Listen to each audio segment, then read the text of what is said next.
Ny fampianarana zany dia momba ny hoe tahotra. Dia ao anaty baiboly eo zany raha amin'ny baiboly gasy fotsiny zany jerevantsika, misy verset 128 miteny hoe aza matahotra. 7:30 amin'ny testamenta taloha dia 1:30 amin'ny testamenta vaovao. Aza matahotra. Raha baiboly amin'ny teny anglisy zao jerevanao version anankiray zay 365 fois miteny hoe aza matahotra. Zany hoe aza matahotra ray ho an'ny andro iray isan'andro. Isan'andro zany Andriamanitra miteny aminao hoe aza matahotra, aza matahotra. Betsaka amin'ny verset momba ny aza matahotra. Anankiroa no vakiako aminao.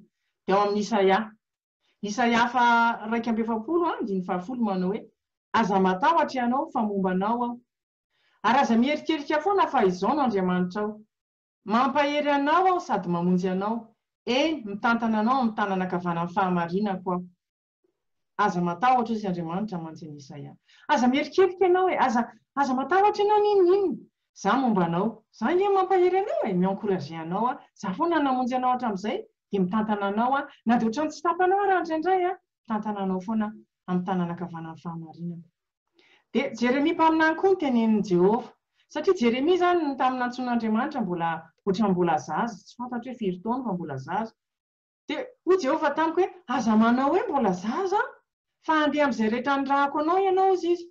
Ary izay rehetra andidiko anao no ambaranao. Aza matahotra azy ianao fa momba anao amonjy anao aho Jehova.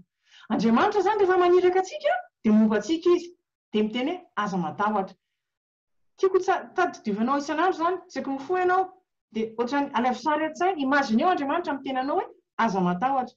Ninona zavatra anatin'ny fiainanao zao fantatro fa ny sasany amintsika tena mbola manana olana hoe taratasy, miasa, fahasalamana, zavatra hafa. Misy défi daholo amin'ny fiainantsika rehetrarehetra. Fa isaky ny fovo maraina ianao dia alefy sary tsara Andriamanitra miteny anao hoe aza matahotra. Aza matahotra. Fa inona ny tahotra Ny tahotra re sy mialina ny tahotra hoe mampitandrina antsika fa misy zavatra mety loza ao aloha ao. Zany hoe misy loza mety hiatra raha mandroso ihany. Ny tahotra ny tena marina naturel. Manana an'io ny olona na ny biby. Ary normal tsika matahotra. Ohatrany hoe raha izay zao ohatrany hoe mipetraka amin'ny deuxième étage. Raha eo an-davarangana zao ka hiakatra eo amin'ny arofanina. Matahotra satria manino? Raha mianjera any mety maty. Dia ny tenanao mampitandrina anao hoe aza manao an'izany. Matahory ianao fa misy loza hiatra aminao. Normal matahotra. Ohatra, any amintsika ve ny insécurité any Madagasikara enjakezana. Ianao ve raha amin'ny andro amin'ny folo alina ve ianao hoe abesaina be ianao dia hoe andeha hivoaka ianao dia andeha tongotra irery eny amin'ny arabe. Mila matahotra, mila mitandrina. Fa raha mandroso ihany ianao mety hiara zavatra ratsy. Matahotra koa raha ao anaty baiboly izay olona rehetra nisehoan'ny anjely tao anaty baiboly dia natahotra. Zany hoe c'est une apparition divine mampatahotra be. Za aloha mbola tsy nisehoan'ny anjely hoe io misy anjely be teo anoloana.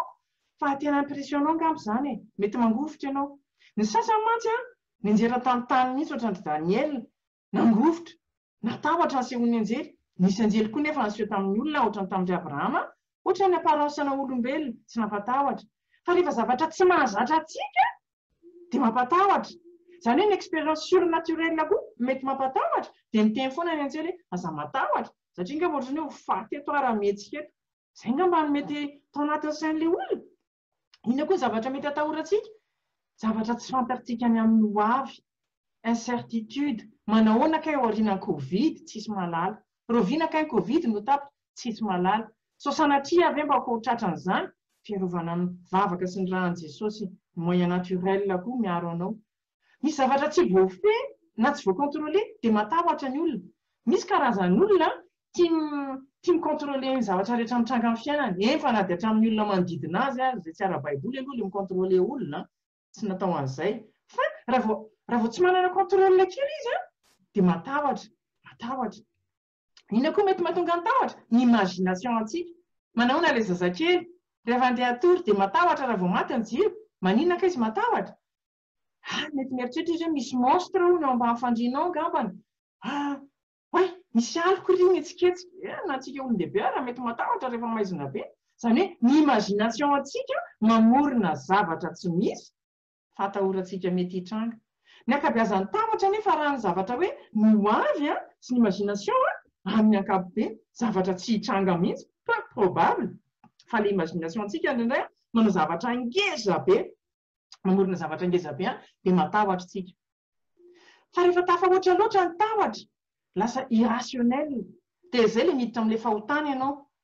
Tsara matahotra fiarovana ohatrany hoe fiarovana fizika misy zavatra tsy tokony atao fa matahotra ianao satria amen'Andriamanitra moyentsika signal iny mba hiaro antsika. Fa rehefa tafahoatra loatra ka lasa irrationnel dia lasa miditra any amin'ny resaka fanahy ianao. Betsaka ny olona natahotra tao amin'ny Baiboly, raisitsika fotsiny Gideona. Fantatritsika tsara. Gideona hozy izy no natsoin'Andriamanitra izy hoe endana miady amin'ny fahavalo. Ahoana rozy izy no atsoinao? Zangy no olona faran'izay ohatran'ny tsisy dika indrindra amin'ny fianakaviana. Amin'ny moa zany ny tribu an'i Israel hozy izy izay ny olona fianakaviana kely indrindra dia Gideona tsisy dika mihitsy. Zareo ke rehefa dinihana ohatran'ny fianakaviana mpanao mofo e. Fianakavian'i Gideona fianakaviana mpanao mofo dia hoe atsoin'Andriamanitra ianao ndana amin'izay ianao soldat ianao, ndana miady ianao, ndana resio fahavalo ianao atao mpitaritarika. Matahotra normal izy natahotra ary nangatakasinina anankitelo Gideona. Zay vao nazo confirmation tamin'Andriamanitra izy dia zay ilay rehefa Andriamanitra miantso anao dia lasa ianao satria araka nivakitsika teo hoe izy momba anao izy mampahery anao, izy mamonjy anao ary izy mitantana anao amin'ny tanàna ankavanana.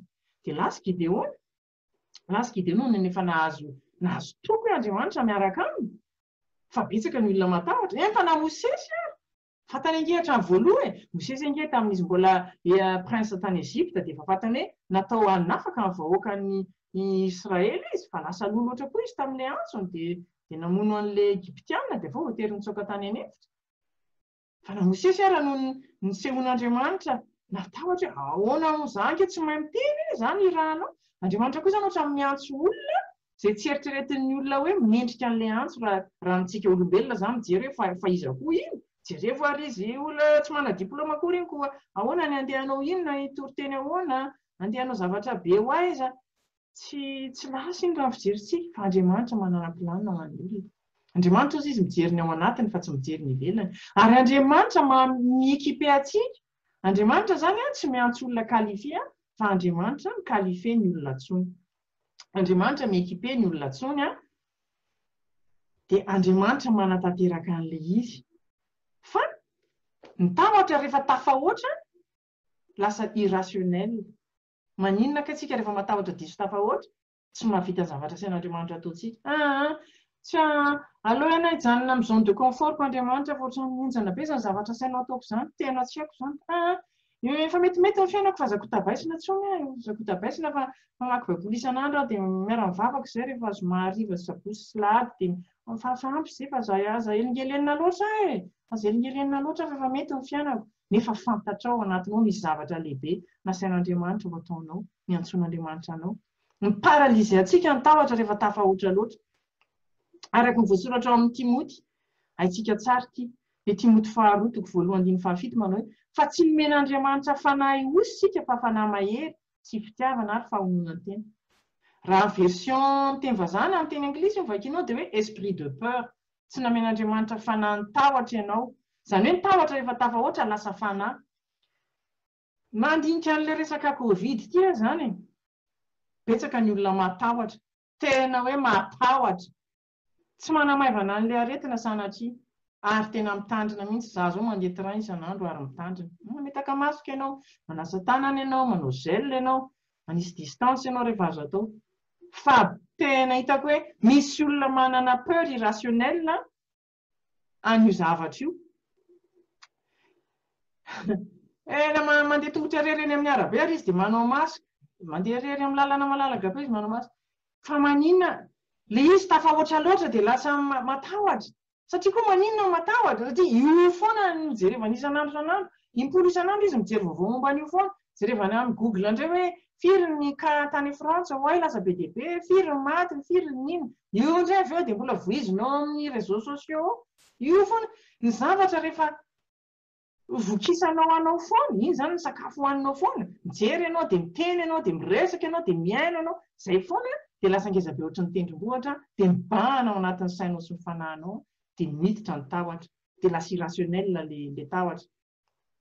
Tellement misy olona matahotra hono hoe ny Covid indray hono le izy koa zany tena marina ohatrany tsy misy malala hoe inona tsara ny tena izy tanteraka efa mahita ohatrany hoe sombontsongony samy mahatakatra sombontsongony eny ny olona siantifika sy ny spesialista ataoko hoe spesialista fa hoe tsy azo alefa koa ny clim fa mivoaka eny amin'ny ventilation koa le izy hono hoe zay indray hono zany no dia misy olona tena matahotra zany tao ambirao ny mitapena ny taratasy daholo le ohatran'ny ventilation rehetrarehetra tao ambirao asa tafahoatra loatra angamba aveo izy tsy manamaivana an'le aretina sanatria fa mila mitandrina isika fa rehefa tafahoatra loatra le tahotra dia lasa fanahy dia le fanahy paralysé anao dia misy olona tena hoe tsy voky ny trantsony izy matahotra izy tsy resadresaka amin'izaniza tsony fa matahotra tsy mahavita ninina tsony izy fa tsy mieritreritra fa tsy zany izy andro manala dia ny zavatra tahorany dia araky ny tenin'ny Joba hoe fa ny zavatra natahorako nefa tonga ho ahy satria rehefa matahotra loatra tsika dia manokatra varavarana idiran'le fanahy tahotra dia lasa izy zany makapahanao ny fiainanao dia micontrôle zavatra ao anatin'ny sainao sy ny fanahinao sy ny fonao dia tsy rationnel tsony ianao fa misy tena anankiray ty ohatra mahavariana sady ohatrany mampatahotra azy zany loatako hoe mampatahotra hoe Andriamanitra fatahorana an'Andriamanitra zany hafa ny fatahorana an'Andriamanitra mifanajana azy ny fiainona azy famezana voninahitra azy zay natao hoe fatahorana an'Andriamanitra fa tsy hoe matahotra an'Andriamanitra fa raha vao midila kely atsy dia vao kapoka vao makatsy kely dia faizina za zany ohatrany tsy dia pour an'izay hoe le Andriamanitra vao mananina kely dia mananina kely dia ninona zavatra tonga amintsika dia lazaina fa avy amin'Andriamanitra daholo lazaina fa avy amin'Andriamanitra daholo na dia aretina loza be zao ara dia lazaina fa avy amin'Andriamanitra d'accord hoe Andriamanitra mipermettre zavatra navelan'Andriamanitra hitranga fa Andriamanitra re tsy manome zavatra ratsy hoe aretina izany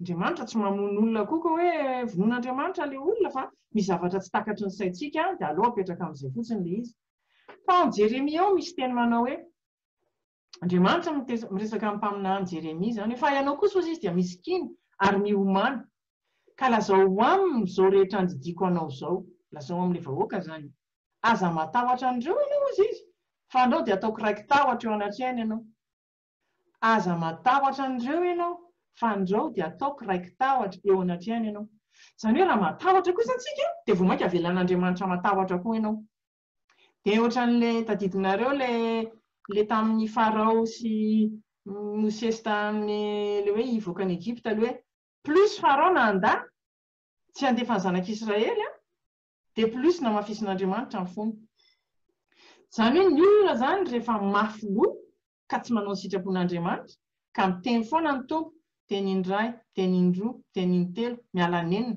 io moa tsy fantatra hoe impiry fa za manao hoe moa izy miteny intelo ka rehefa mafy loha ka tsy mainty manaraka ny sitrapon'Andriamanitra dia avelan'Andriamanitra andeha any ianao zay le hoe amafisin'Andriamanitra ny fonao raha matahotra ianao efa iran'Andriamanitra zany Jeremia mpaminany aza matahotra ianao izy fa zany ke momba anao miskiny ianao miomana ianao lazao aminy daholo zay rehetra asaiko ataonao aza matahotra andreo ianao izy fa andreo dia ataoko raiky tahotra eo anatrehany ianao rehefa mafy loza antsika ka tsy mety miaino an'Andriamanitra dia amafisin'Andriamanitra ny fontsika dia iny zavatra iny vao mainka ohatrany hoe mengeza be hoe ny olona tsy mety mino an'Andriamanitra tena rehefa elaela ohatrany tsy maino an'Andriamanitra miresaka tsony ny olona manao fahotana fantatrao fa tsy mety ny zavatra ataonao ny style de vie anao fantatrao fa tsy mety ohatra mbola hikirizanao ihany satria izay miarranger anao aloha zao fa rehefa kelikely ianao tsy maino an'Andriamanitra toy ianao hoe miova hevitra angamba Andriamanitra fa tsy mampanina azy tsony manao an'izao non efa nampalahelo ny fanahy masin'Andriamanitra isika amin'izay fotoan'izay dia mangina izy tsy miteny satria miteny izy tsy henonao Andriamanitra koa tsy mba mivazavaza Andriamanitra mibitsika malefaka matetika mibitsika malefaka rehefa mananatra izy aloha miteny mahery ihany izy indraindray ary mbola tsy taitra amin'izany sika dia tsy fantatra tsony fa rehefa tafahoatra loatra zany ny tahotra na Andriamanitra raha vao mainka koa mampatahotra anao satria ianao fa teneny hoe aza matahotra inona zany no tokony ataontsika latsika amin'ilay tahotra eritrereto an-tsaina ve nisy zavatra ve tsika tsirairareo nisy zavatra ve nasain'Andriamanitra nataonao ka tsy vitanao eritrereto alaivo sary an-tsaina fanahy masino angatao zao fanahy masino inona kay nasainao nataoko nefa tsy nataoko satria natahotra natahotra dia tsy nataoko le izy. Samy eritreritra atsika zao mangina kely. Mino fa miresaka izy. Dia ao aorianan'izay izy miteny hoe aza matahotra fa izany momba anao. Oviana kay mbola nanary anao, matoa ianao mbola mahaino an'izao teny izao, mbola velona, mbola misy fofinaina.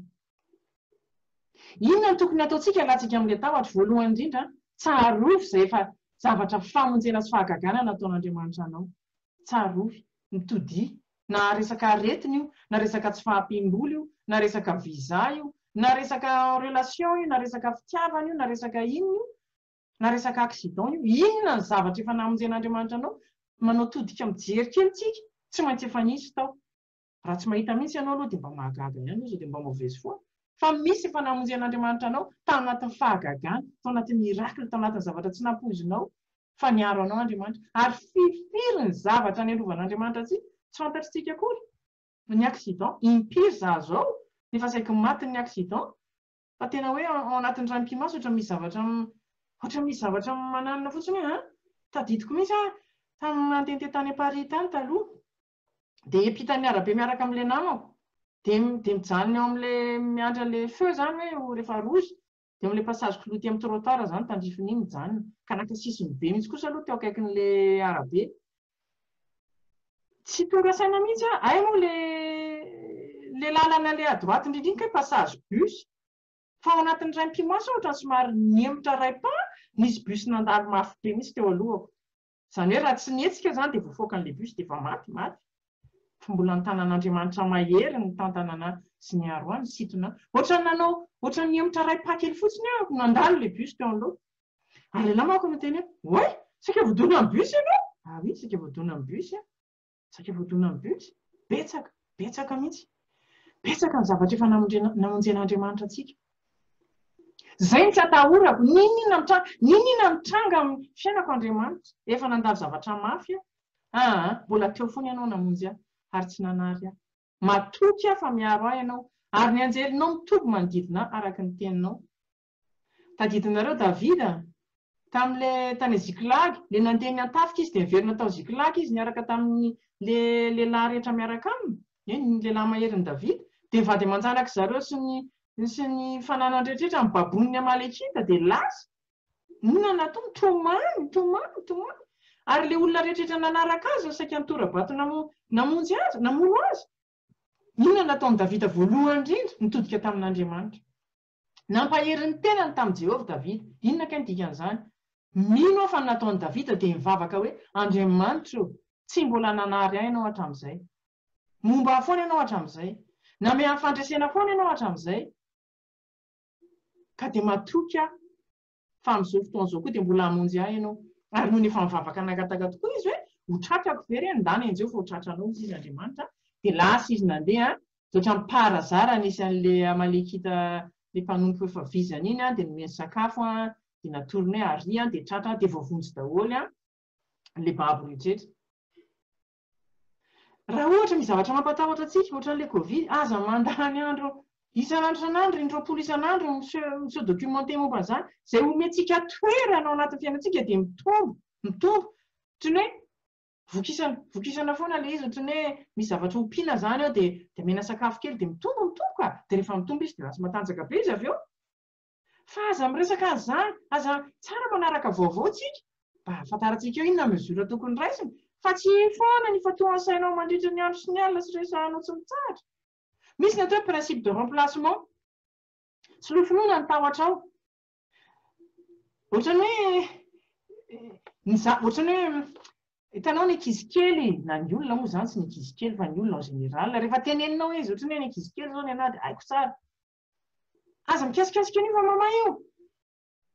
Fa moa ka atsofina anatin'ilay prise tsara ny tanany sady mijery anao izy. Izay ny zazakely, nefa ny olombelona ohatr'izay mihitsy.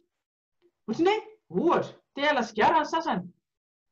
Te hiala sigara. Nefa ianao miteny an'izay ary hoe te hiala sigara, mbola ilay sigara foana izany no teneninao dia tsy afaka mihitsy ilay olona. Tsy afaka mihitsy ilay olona. Te hiala amin'ny toaka ianao. Tsy te hisotro toaka intsony aho Jesosy. Hiala amin'izany labiera izany koa tsy te hisotro an'izany te mba ho masimasina, te mba hanao sitraponao. Te hiala amin'ny toaka dia izay foana ny eritreretinao. fa le zavatra misy zavatra tokony hosoloanao azy analanao ny tahotra ao zany dia vavalo ianao mba hangataka an'Andriamanitra anala an'izay ary amenao finoana. Soloa le zavatra negativa sy zavatra pozitiva au lieu de hoe za tsy andany andro hijery telefona adiny 4 isan'andro ianao amin'ny télé fitoko hatramin'ny 2.10 alina tsy mahavita mivavaka intsony ianao. Tsy te hijery télé tsy te hijery télé tsy izay ny tokony ataonao fa hoe Andriamanitra mba te hanana fotoana bebe kokoa aminao ampio aho. Fa rehefa ny le point focaltsika miala amin'le zavatra tsy tiatsika atao fa makany amin'ny zavatra tiatsika atao dia resaka habitude avy eo mahatonga an'iny miorina hoe hiala amin'ity zavatra ity fa tsy hanao an'izay fa ity zavatra ity hifantoko amin'Andriamanitra aho. Raha hoe hiala amin'ny fahotako Andriamanitra tsara aloha zany nefa mba miomana hiala amin'ny fahotana ianao vonona fa fenoen'Andriamanitra bebe kokoa anatin'ny fiainanao dia miala ho azy ny fahotana rehetrarehetra. Rehefa mangeta an'Andriamanitra ianao tsy mandany fotoana mijery télé adiny 4 zany ianao. Raha te mba ho masimasina amin'ny fiainanao ianao ka mba te haheno feon'Andriamanitra tsy mbola andany andro isotoka sy vokasikary zany ianao fa mangeta an'Andriamanitra dia izay zany angatahana voaloha hoe Andriamanitra tsy haiko loatra inona ny dikan'izany mangeta anao zany. Ameo anohany anase te hitanao Andriamanitra fa mba mangeta hitanao dia ameny zany fa tena mamaly vavaka izy. Dans la présence de Dieu, il n'y a pas de place pour la peur. Rehefa feno fanahin'Andriamanitra amin'ny fiainanao tsy misy tahotra zany eo. Tsy misy tahotra zany eo. Satria le fanahy masina manome hery anao, le fanahy masina manome finoana anao, le fanahy masina mampatsiahy anao amin'ny famonjena efa nomen'Andriamanitra anao, ny fanahy masina mampatsiahy anao amin'ny promesy rehetrarehetra nomen'Andriamanitra anao. Inona ny atahorako Jehovah amin'ny momba? Na misy fahavalo tsy afaka ninona ils peuvent toujours essayer, ils peuvent rien faire. Jehovah amin'ny momba mianjely mitovy manodidina matahotra. Ny présence an'Andriamanitra anatin'ny fiainantsika dia ahitantsika les fruits de l'esprit, na le vokatry ny fanahy, feno fitiavana. Fitiavana. Feno fitiavana ianao na dia ny olona masosotra anao ary ohatran'ny mampalahelo anao. Manana fifaliana ianao. Manana fiadanana ianao. Manana an'ilay finoana ianao izay manala ny tahotra. Ary manana fahasahiana ianao. Araka ny voasoratra amin'ny Jaona 1:4 tsy manatahotra hozy izy ny fitiavana. Fa ny fitiavana tanteraka mandroaka ny tahotra, fa mampahory ny tahotra. Fa izay matahotra dia tsy mbola tanteraka amin'ny fitiavana. Na lasa saina foana io verset io hatramin'izay. Ahoana moa ny fitiavana mandroaka tahotra ahoana? Inona ny ifandraisana izany ilay olona? Fa ilay fitiavan'Andriamanitra ao anatinao en fait mahatonga anao tsy hanatahotra. Fantatro fa tia Andriamanitra.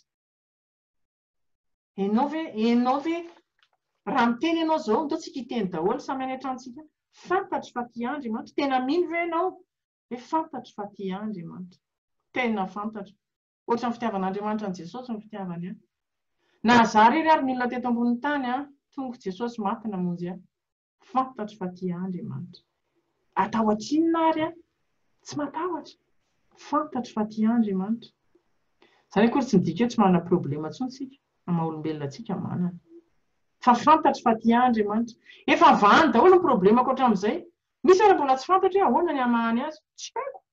Fa fantatro fa tia izy ary momba izy. Dia afaka mitahotra. Amin'ny antson'ilay misy vehivavy efa lehibe izay namanay aty dia efa mihoatra ny 5 taona izy dia hoe 5 taona tsy mahazo mandehandeha mila mitandrina fa olona sensible amin'ny Covid dia sorena be izay tsy mahazo miaraka amin'ny zafikeliny izy tsy mahazo mandeha mivoaka dia hozy izy tsy tiako misy ilay tsisy contact social fa de toute façon samy faty anko na matin'ny Covid arô maninona izany hoe mehany mieritreritra an'izany efa misy famarinany any. Io foana natahorana lavatsika vao naninona tsy handeha vakansa intsony fa misy Covid, tsy handeha bus intsony fa misy Covid, tsy handeha train intsony fa misy Covid. Mila mitandrina fa aza matahotra. Misy ny fotoana efa mitondry an'Andriamanitra mba hialantsika ety ambonin'ny tany andehanantsika ny amin'izay fiainana mandrakizay. Ny zavatra tokony atahorantsika ary dia izao hoe raha miala ety aho izy efa sura ve fa tonga any an-danitra? Sa mbola misalasala manahoana ka ny relation anao amin'Andriamanitra? Amiko aloha izany olona tena hoe an' Jesosy izany tena hoe tsy manana n'ilay tongotra akaviany amin'izao tontolo izao a eny ankavanana ao fanjakan'Andriamanitra fa izy roa ao fanjakan'Andriamanitra. Mbola somary misalasala ianao dia mila mandiny teny. Fa ny zavatra tokony atahorantsika hoe fanahiko kay raha maty aho makaiza. Izay no tena hitako zavatra mampatahotra. Fa tsy maintsy hiala ety ambony tany ety ihany fa izao rehefa mbola eto ambony tany eto aloha dia izao tsy atahotra. Tsy atahotra satria Andriamanitra momba ahy. Inona ny atahorako? Ny tefam-panantenana nomen'Andriamanitra anao raisy ho anao. Vaky io isan'andro ny baibolinao mba hainono an'Andriamanitra miresaka aminao. Araka ny fampianarana efa nataoko taminareo foana, Andriamanitra miresaka amin'ny fomba isan-karazany. Mbola maheno azy ianao any anatin'ny nofo izy miresaka. Amin'ny alalan'ny fampianarana ohatr'ireo izy miresaka. Ao amin'ny baiboly izy miresaka. Atraveran'ny olona koa izy miresaka. Amin'ny alalan'ny sinina izy miresaka ohatry ny nataon'i Gédéon. Fa ianao ve maheno an'Andriamanitra miresaka? Izay fahainoanao an'Andriamanitra miresaka no mampitombo ny finoanao sy mampiala ny tahotra ao amin'ny fiainana. Misy olona matahotra olona fa maninona? Ngary mihinana? Matahotra sao dia diso. Misy olona tsy mety manao ninina mihitsy. Asaina manao zavatra izy dia mahita excuse foana sa maninona? Matahotra échec, matahotra ny fijerin'ny olona, matahotra jugement. Nga izany mahafaty. Ny olona tsy mety manao ninina, matahotra ho diso. Kanefa tsy maintsy diso isika amin'ny fiainana. Fa tsisy ny échec. Rehefa diso ianao c'est une leçon. Fianarana. Ny zavatra natafotoanantsika fianarana. Fantatritsika fa tsy ataoko intsony izay manaraka.